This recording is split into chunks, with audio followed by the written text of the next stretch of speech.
السلام علیکم ورحمۃ اللہ وبرکاتہ۔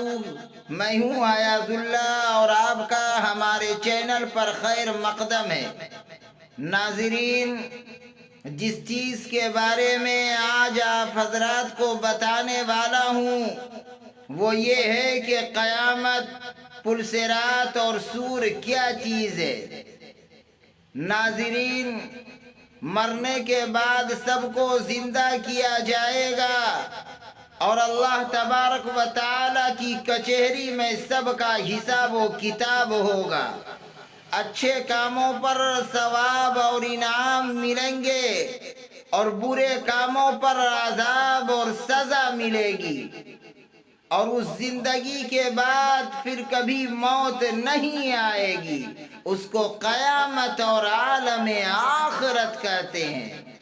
جب دنیا کے ختم ہونے کا وقت آئے گا تو حضرت اسرافیل علیہ السلام سور بجائیں گے۔ سور ایک بہت بڑی چیز سینگ جیسا ہے۔ اس کی لمبائی اور چوڑائی زمین و آسمان کے برابر ہے۔ شروع میں اس کی آواز ہلکی اور نرم ہوگی، آخرکار پھر دھیرے دھیرے اونچی اور خوفناک ہوتی جائے گی، اور اتنی اونچی ہوگی کہ آسمان و زمین پھٹ کر ٹکڑے ٹکڑے ہو جائیں گے اور تمام مخلوق مر جائے گی، اور ایک مدت اسی طرح گزر جائے گی، ایک زمانہ اسی طرح گزر جائے گا۔ جب اللہ تبارک و تعالیٰ کو منظور ہوگا کہ تمام مخلوق زندہ ہو، پھر دوبارہ سور پھونکا جائے گا۔ اس کی آواز سن کر تمام مخلوق زندہ ہو جائے گی۔ پھر سب کو قیامت کے میدان میں لایا جائے گا۔ سورج اس قدر قریب کر دیا جائے گا کہ اس کی روشنی سے لوگوں کے دماغ ہنڈیاں کی طرح پک رہے ہوں گے۔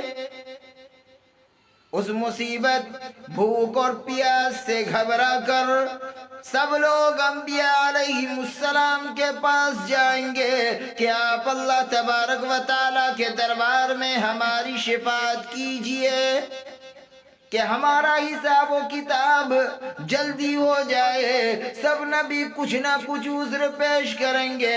آخر میں ہمارے نبی، تمہارے نبی، سارے مسلمانوں کے نبی، امام الانبیاء، محبوب کبریا، جناب محمد الرسول اللہ صلی اللہ علیہ وسلم سے سفارش کریں گے، ہمارے نبی کی شفاعت قبول کی جائے گی۔ پھر میزان عدل قائم ہوگا، لوگوں کے اعمال پھر تلیں گے۔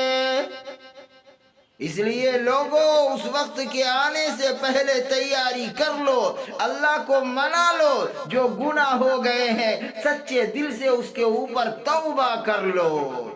میرے بھائیو، دوزخ کے اوپر ایک پل ہے جس کا نام پل صراط ہے، اور وہ پل بال سے زیادہ باریک اور تلوار سے زیادہ تیز ہے۔ اس پر سب کو چلنا ہوگا جنہوں نے اللہ اور اس کے نبی سرکار دو عالم صلی اللہ علیہ وسلم کی تابعداری کی ہوگی، اللہ اور اس کے نبی کے حکم کو مانا ہوگا، وہ بجلی کی طرح اس پل سے گزر کر جنت میں چلا جائے گا، اور جنہوں نے اللہ اور اس کے نبی کے فرمان کو نہیں مانا ہوگا، اللہ اس کی نبی کی نافرمانی کی ہوگی، تو میرے بھائیو وہاں سے کٹ کر کے وہ دوزخ میں چلا جائے گا۔ اللہ تبارک و تعالی ہم سب کو اور تمام مسلمانوں کو آخرت کی تیاری کرنے کی توفیق عطا فرمائے، آمین۔